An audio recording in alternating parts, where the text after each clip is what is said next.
Education is in trouble. There are teachers quitting in droves. Students are being passed from grade to grade without mastering the material. High school graduates are entering college, needing remedial reading and writing classes. Teachers report being forced to teach from scripts instead of using their professional judgment that they went to school for and are the only educator in the school system who's supposed to be in charge of these students learning. They are no longer in charge of what they teach. They have to read from a script. Parents are frustrated, students are disengaged, and nearly everyone agrees that something is wrong. But whenever we talk about education, the conversation almost always ends up in the same place. Kids don't want to learn anymore. Parents don't parent. Teachers don't care. Gen Alpha's the problem. This new generation is somehow uniquely unable to be taught. They're just not trying. It's unlike any other generation in the past. We don't know what's going on with kids today. That's just a reactionary. I mean, the older generation, I'm a millennial. I was born the very last year to count as a millennial. And so I my dad is a baby boomer. My mom is Gen X. And then I'm a millennial. The My parent, like when I grew up, I heard people talk about the millennials and how cell phones were ruining us and that we would never make it in the real world. And I mean, we are struggling, but everyone's struggling. People, the older generation always say this about the younger generation. But I don't think that's true because children didn't build the world they were born into. They didn't design the education system. They didn't create social media. They didn't write the school policy. They didn't decide how classrooms should be run. We did. Adults did. And when teachers are burning out, students are falling behind. Parents are frustrated and administrators are overwhelmed. Those aren't isolated failures. They're warning signs. They're symptoms. They're evidence that the system itself isn't working the way it's supposed to. This video isn't about blaming students. It's not about blaming teachers. It's not about blaming parents. It's about asking a harder question. If the people inside the system are struggling, what does that tell us about the system we built? And if education is failing, how would we redesign it from the ground up? If education is in trouble, we should be able to see the warning signs. And the truth is, they're everywhere. Teachers are leaving the profession. Students are falling behind. Parents are frustrated. Colleges are dealing with students who arrive unable to read and write. Employers are questioning whether diplomas even signal competence anymore. The question isn't whether something's wrong, the question is why. Let's start with teachers.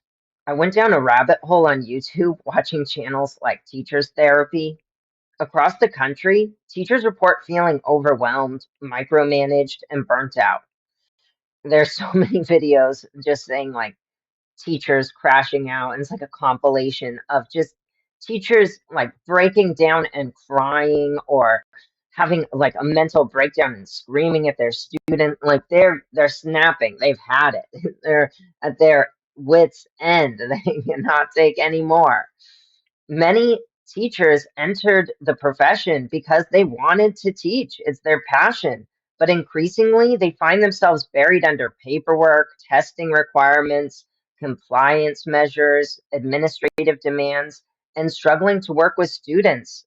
Some teachers even report being required to teach highly scripted curricula, reducing their role from educator to presenter. And before long, AI will come to replace those presenters. Imagine spending years learning your craft only to be told exactly what to say and when to say it from admin that has no background in education. When experienced professionals start leaving in large numbers, that's not just a staffing problem. It's a warning sign that the system is struggling to retain the very people it depends on. Teachers went into the profession based on their memories of classrooms from their time in school. They pursued a degree and career because of this idea, only to discover that those classrooms simply don't exist anymore. Those idyllic classrooms and memories of student teacher collaboration are a thing of the past. They only still exist, the only place they still exist are in the minds of the people who are old enough to remember. At the same time, many students are struggling academically. Students are being promoted to the next grade without mastering the material, thanks in large part to our No Child Left Behind policy. Many students graduate high school without strong reading, writing, or math skills. Some students, technology is such a large part of the classroom these days. Chromebooks are in elementary schools from the time kids start now. So a lot of kids, and instead of teaching cursive at all, they're just teaching typing. And in fact, many students today struggle to write with a pencil and paper. They only know how to type. And many students don't know how to read because they take pictures of their textbooks and their worksheets and have a text to speech program read it to them. And they speak and have it transcribed. So they can completely get around the reading and writing using technology. That's great. That's a great tool to have, but we still want them to be able to read and write. We still want them to, in case the power goes out, be able to grab a pen and a piece of paper and write things down so they can remember when the power comes back on. We want to have, what if something happens and the power grid is all messed up, or something happens and the internet is a thing of the past for some reason? We will not, this new generation, if we only teach them how to cope with technology and make them completely reliant on it, we'll have an entire generation that will be screwed if, for any reason, technology is not able to save them in the future. Some students make it to college needing remedial courses to catch up. And before anyone says, well, students just need to work harder, let's stop and think about that. If a single student falls behind, that may be an individual issue. If millions of students are falling behind, that's a system issue. It becomes systemic at that point. It's not just one bad apple, it's not just one bad actor, it's not just this child is not intellectually rigorous enough or is not smart enough to grasp the material. If no one in the class is reading on reading level, what is the teacher supposed to do? If they hand out material to their fourth grade class that's at a fourth grade level and no one can read it, they're not learning anything. They're just sitting there looking at a paper that they can't understand. This is a systemic issue. Education exists to help students learn. If learning isn't happening, the institution itself is failing. That's its one and only job. And parents feel it too. Many parents see their children spending years in school and wonder whether they're actually receiving the education they were promised. They hear about declining academic performance. They hear about teacher shortages. They hear about students being passed along regardless of mastery. And they start asking a reasonable question. If everyone is working so hard, why are the results getting worse? And worse, parents start feeling like they're lying to their kids by telling them the same thing we all heard growing up. If you just work hard in school, you'll be able to get a great job and be successful and lead a good, decent life. That used to be true in America. It's the American dream. But in today, that is not true. You can try your best in school, and our education system is not set up to give students success at the moment. And so you might graduate and be unable to find a job, even if you are able to get the education that you would need to be successful. We also have problems just with our economy. Even if you have a job, it's not paying a livable wage. Like, what are you supposed to do? They're already like 10 steps behind, and we're not giving them any of the tools to catch up. And then, even if they were caught up, the world is in a terrible place right now. So, Gen Alpha is being raised by us, by the way. This is not on them. The older generation has a reactionary habit of complaining about the generation coming up and how they're so different than the way we were and that they must be the cause of all these problems. But we're the ones who raised them. They didn't decide on any of these policies. They didn't decide to make the economy this way. They were born into this. We did this. The older generations created this mess. They're just living in it. They were just born into it. This is not their fault. This is not on them. And we need to be giving them the tools to succeed. We need to reform education. Administration plays a key role in education. Admin are all the non-teachers that make a school function. Think principals, superintendents, people like that. They're meant to provide support and guidance to both students and teachers. Yet many teachers today feel like the administration is not on their side. They struggle to get any help at all with student behavior, which is a major problem in classrooms today. And they no longer trust admin to side with them. There are cases where students are harassing, they're posting like rumors about teachers, and the administration is not, the teachers are not trusting administration to be on their side even or to help them out. They are having to figure it out on their own with these students, where like that's administration's like number one role, is to kind of like be that go between, especially for disciplinary action. Like that's typically when I like that's from my remembering school, like telling like a kid, like, you know, like when they're having disciplinary problems, like, okay, go to the principal or something like that, we're writing you up, like, you know, that kind of thing. That is what I thought was like a major place that admin came into things, and teachers don't trust them today. That's a major problem when the education system requires students and teachers and admin to be working in concert. This is where I'd like to start getting analytical. One possibility is that the system is optimizing for the wrong things. Schools are often judged by graduation rates, test scores, attendance figures, performance metrics.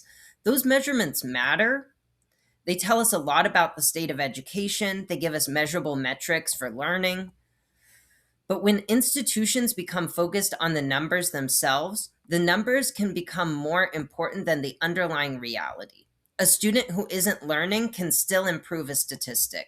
An illiterate graduate can still earn a diploma. A failing school can still meet target with a few tweaks to the standards. And yet the core mission, educating students, may be left unfulfilled.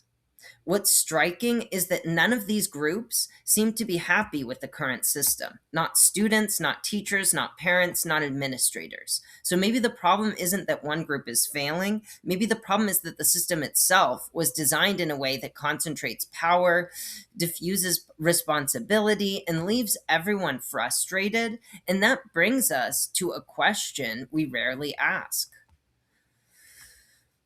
If we were designing an education system from scratch today, would we design it like this? Is this what we would choose? I really doubt it.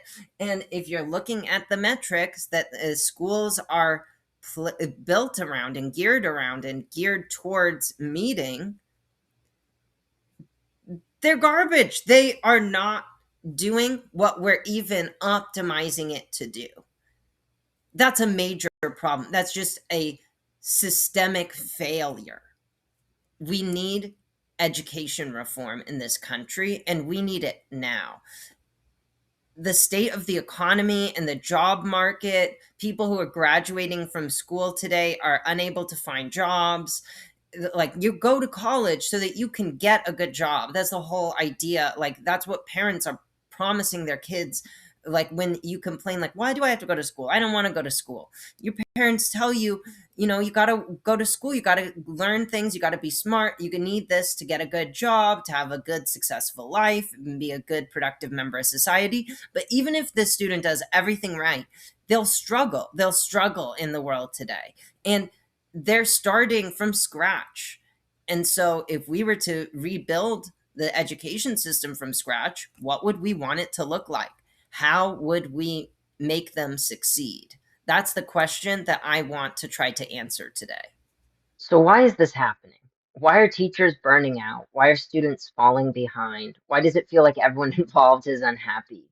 Why isn't anyone winning? The system gets the behavior it rewards, and education is no different.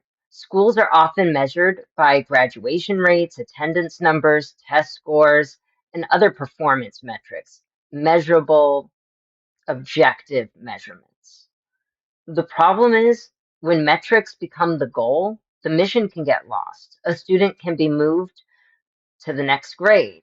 A diploma can be awarded, a target can be met, but none of those necessarily mean that the student learned anything. The people most affected by educational decisions often have the least influence over them. Students spend thousands of hours in classrooms, yet have almost no say in how those classrooms operate. Teachers work with students every day, and they went to school learning the best ways to educate kids, but they aren't being asked how things should be done. In schools, decisions flow downward rather than being shaped by the people closest to the classroom. One of the biggest turning points was the introduction of the No Child Left Behind program. The goal was admirable, but our government is not equipped to accomplish it. The program focused on observable metrics like test scores and graduation rates rather than student learning. At the same time, arguments saying that holding children back would lead to confidence and self esteem issues and lead to social problems led to a reluctance to hold anyone back in any circumstance, even if they had not learned, even if they had not mastered that grade level's material. More recently, we introduced technology to the classroom. The argument for this was clear. Technology is going to be a major part of the world. They need to be prepared for. They need to get used to it now. So let's teach them technological fluency in school, and then we'll be able to take advantage of the benefits of technology in the classroom as well. Chromebooks are in every class now. Students are taking pictures of pages in their textbooks and having it read to them, like having it read back to them through text to speech programs. And they're using speech to text programs to dictate instead of writing. We prioritize typing over writing so much it replaced cursive. Now students are even using AI in the classroom. Using LLMs, students are able to copy and paste homework directions directly into AI, and they can copy and paste the result. They can get the answer without having to even read it. I think we can all intuitively feel how this bypasses thought and engagement and like the heart of the assignment. But what does research say about technology and education? Well, research consistently says that technology is hurting education in four research supported ways. It weakens attention, encourages passive consumption, reduces cognitive development, and amplifies inequality, like existing inequality. Unchecked technology use in the classroom has done major harm to the learning environment. Now we're at the point where students are graduating high school, sometimes functionally illiterate. Colleges, even Ivy League schools, like even higher like higher education, they're having to modify the curriculum down because the students can't keep up. They're having to modify and reduce the rigor, the level of rigor to accommodate these students so that they can keep up.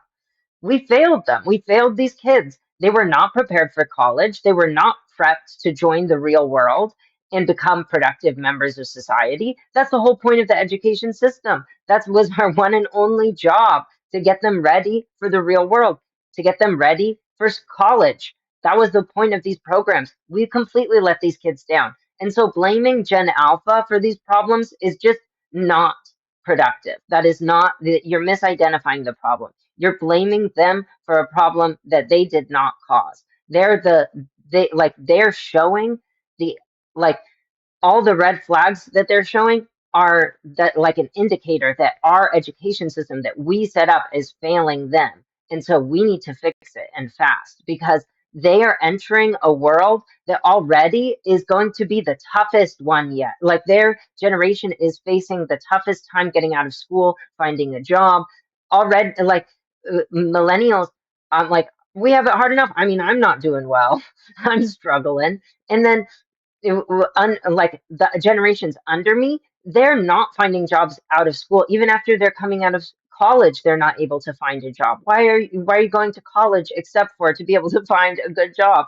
And so there are people who are unable to find a role in this society. And we are setting people up for failure these days. And it's just unacceptable.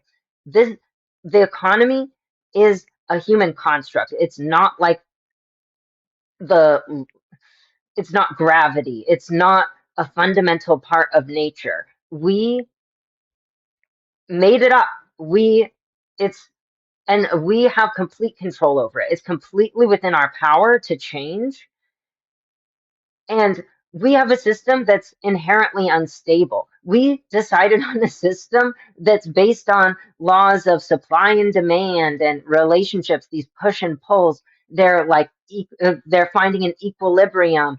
And like there's inflation, and you're looking at where they're meeting in these graphs. Well, do we really want a system like that? Do we want a system that can have no stability? Like we can engineer any system we want. And this one is just not working for us. Maybe we should try again. Maybe if we started with what we're wanting from the system and then built around that, we would get a system that made people happy. So, where do we go from here? First off, I just want to suggest we remove technology as a full-time presence in the classroom. I think that we need to go back to more a setup like we had back when we had computer lab and we had computer classes and computer time, but then the rest of school was off of the computer. I think that that system works. Then we can prepare students for using technology in the future while still giving them the education that we understand. Now, I also think that have already solved, we've already come up with a solution that works for a similar situation. I would think that we should model our education reform off of the system, like the three branch system of the US government.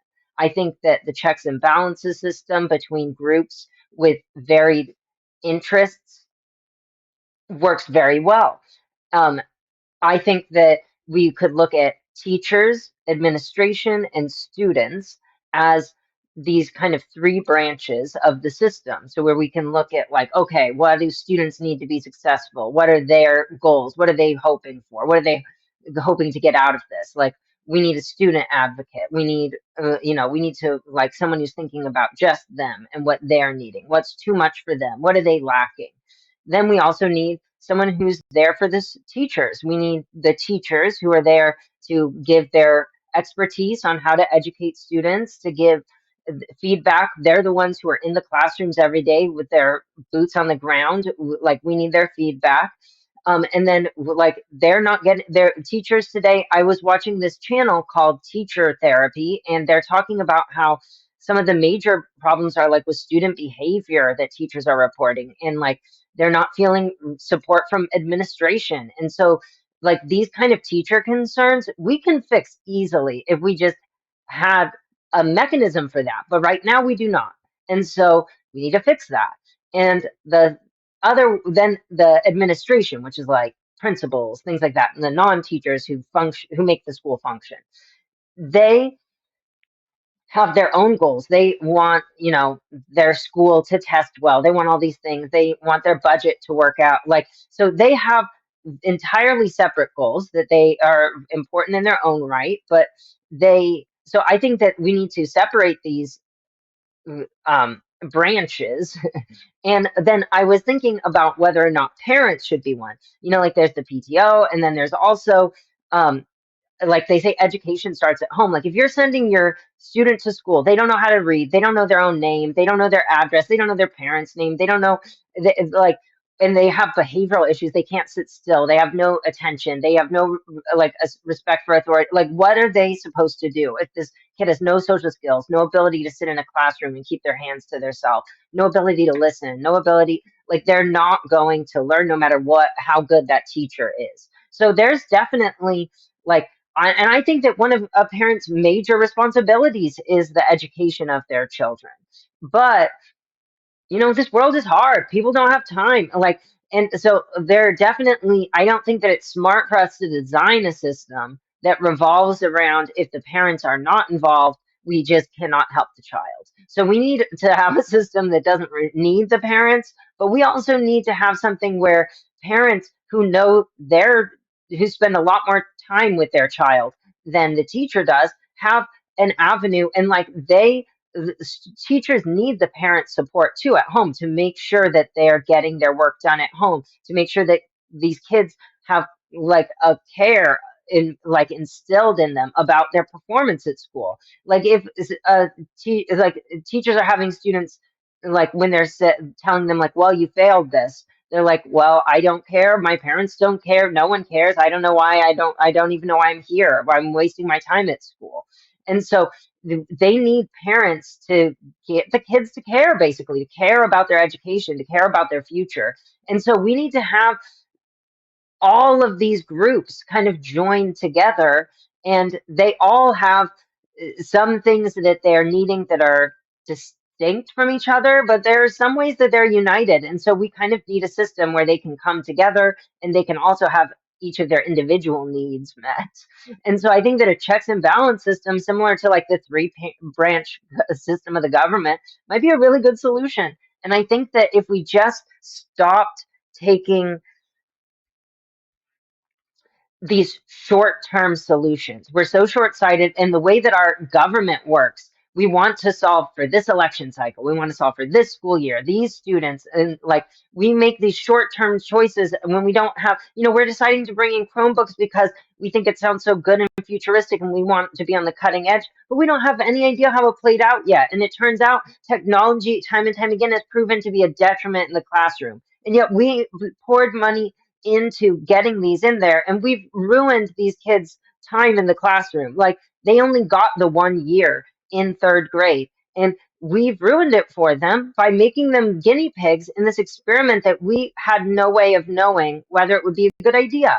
Like that, we need to be a little more cautious. We need to err on the side of safety, and think of the education that we're offering these kids as being valuable. Like, how are we supposed to expect them to value it if we clearly don't? That's just unfair to ask. And when we're setting these kids up for failure, it's no wonder they're failing. When you're looking at statistics, it's not a measure of individual failure. If everyone is struggling, that's a systemic problem. And that needs to be handled at the system level. That needs to be handled by rethinking and re engineering the systems that produce those problems. And we are capable of doing that if we just take the time and plan and think about the future and what's important and what we want. If we just come together and work to make things happen, we're capable of so much. And I hope that we do that. I hope that we come together, and I hope that we push education reform, because I don't think that there's anything more important than educating children in the future generation that's going to inherit this world and going to run the planet eventually. We need to make them prepared. We need to give them the skills that they'll need to be successful, because currently we are failing at doing that, and we need to adjust. Education reform now.